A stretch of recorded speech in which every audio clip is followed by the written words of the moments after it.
quick look at the teams for both sides. Hull City make 2 changes to the team which lost at Millwall, and it's the wing-backs who are withdrawn and replaced. Coyle and Fleming back in. The team in full is Baxter in goal. Coyle, Fleming, Jones, McLaughlin and Greaves, Smallwood and Slater in the middle, Honeyman and Keane Lewis-Potter just beyond them, and Alias Saeed Manesh goes up front. The bench for the Tigers today is Matt Ingram, Callum Elder, Greg Docherty, Tom Eaves, Ryan Longman, Deshaun Bernard and Marcus Force. Both Elder and Longman in that case making it to the bench after starting in South London. And towards Tom McIntyre, over now to Babel Rahman. Hull City fans just giving this game a bit of atmosphere, and it's something the game requires. Because at times this game's been played like a pre-season friendly. Would have thought Reading would have come out a little bit more all guns blazing, considering the fact that they can secure their championship status today. McIntyre inside the Hull City half in the centre circle, plays it to Deli Bashiru, out wide to Babel Rahman, now Hoylett trying to use some fancy footwork to try and get away from Alfie Jones. He sets the cross in, there's the chance for Reading, big chance as well. And Laurent playing up front alongside Lucas Yao. He was the one who connected with a header from 6 yards. Undoubtedly the best chance of the game for either team, but Baxter positioned well, makes a comfortable looking save. Will be a throw-in up on halfway, but Reading seem to have the bit between the teeth now. Hull City don't really seem to be able to respond until Honeyman comes to life. Great tackle, great pass into Keane Lewis-Potter, left-hand side! He's into double figures, 5th year in a row. An academy product reaches that tally. Reading with a trio of chances, and it took George Honeyman to nip in and then play the ball to KLP to put Hull City in front.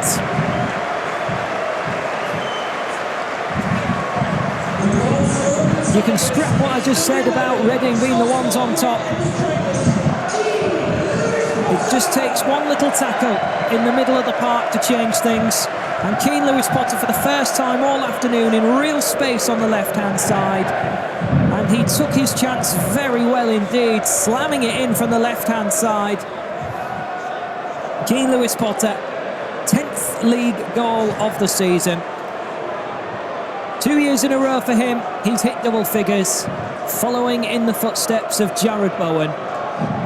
It's the first time it's ever happened in Hull City's history. Iadon will try and clear away, and Saeed Manesh just left a little bit on the full-back, as he just had a little bit of a hop after clearing the ball away. Ints down that right-hand side, Jacob Greaves marshalling well and forces the ball back to the keeper, who clears away. Honeyman gets hauled to the floor in the middle of the Hull City half. Tim Robinson wants him to just get back to his feet and get on with it. It's the first real controversial decision that hasn't gone Hull City's way. Saeed Manesh, though, gets body checked further up the park, and the referee is inclined to blow the whistle this time. Coyle staying out wide on the right-hand side as Honeyman will look to deliver directly into the penalty area. Quite a few go over inside the box. It's touched in, and Alfie Jones is the one who sprints away in celebration. A muddle in the penalty area, touched home by Jones, the first centre-half to score this season. It's been nearly 3 years since he last scored, when he was a Gillingham player. And Hull City, 7.5 minutes into the second half, have scored a second goal, which might carry them to the 3 points they desire. All into the penalty area, well-timed run by Alfie Jones. It seemed, though, that quite a few in amber shirts got away from the Reading defence. And that's maybe why Reading have been so poor from set pieces. The 21st goal they've conceded from one this season, the most in the championship. McLaughlin into Slater in the centre circle, through to Honeyman. Hull City now expressing themselves more freely. Saeed Manesh gathers on the left-hand side. He's thinking about the cross into the box. He's going to pick out Louis Coyle, who heads it down, and it was so close to a third. Keane Lewis Potter, the intended target, but Nyland commanded his 6-yard box appropriately and got the ball to safety. Delightful ball from Syed Manesh to try and find Louis Coyle. Reading, who've only had 2 clean sheets in their last 23 games, have potentially, you could say, stumbled their way over the line. As Ince has just played the ball nicely in field, and Reading have a chance to get one back. Baxter makes a save, scampers back to his goal line. Chance still on for Reading, cross into the penalty area. Lucas Yao, he will control it, appeals for handball. Ball pops to Ince, and it goes over the top. It'll be a corner as Honeyman flung himself at the ball. But Ince played through with a lovely through ball, and the Reading forward couldn't tuck it into the back of the net. How often has Baxter been the hero in one-on-one situations when called upon? It's no wonder the Hull City fans want that loan move to become a permanent. Peterborough still losing in their match against Nottingham Forest. With 25 minutes to go, which means Reading, if any Royals fans are taking in the game on our service, as things stand, your club are safe.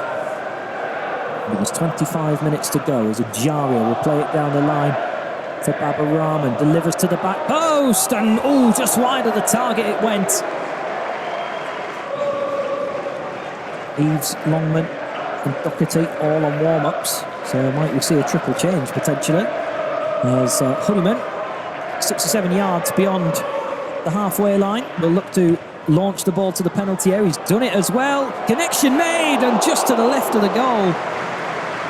McLaughlin and Jones trot back together with smiles on their faces as they now sense the opportunity where they can get in behind this Reading defence, who seemingly in this second half don't really know how to keep them under wraps.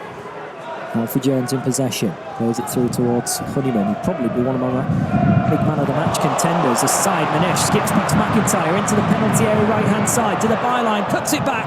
Well, it's read well by Reading. Syed Manesh in wide areas seems to be really finding the way to unlock Reading's defence whenever he can. This time sprinting into the penalty area. It's now with Junior Hoylett on the left-hand side. He's played at this level for a very long time. Potentially heading to the World Cup with Canada in November. His experience hasn't really helped out this afternoon, but he's on the ball now to the edge of the box on the left-hand side. Jones and Keane Lewis Potter are there together. He still played it through nicely. And a shot coming in by Reading. Lucas Yao had his hands on his head off the ball. And that's a great chance for Reading. This is Baba Rahman who had the opportunity. Ireland will look to boot this ball away, but we are deep into the stoppage time now. It's almost a foregone conclusion. Eves through to Keane Lewis Potter. Now he's onside. Keane Lewis Potter for the finishing touches.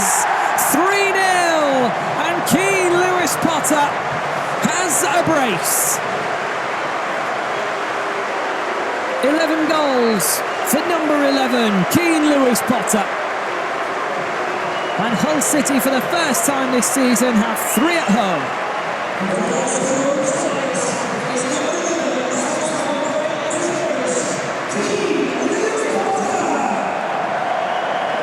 Played through delightfully. And Keane Lewis Potter did not waste the opportunity to side foot it into the back of the net. 11 goals this season for a team which have been a little bit goal shy. It does make you wonder how many he could score next year. As Keane Lewis Potter makes it Hull City 3, Reading 0.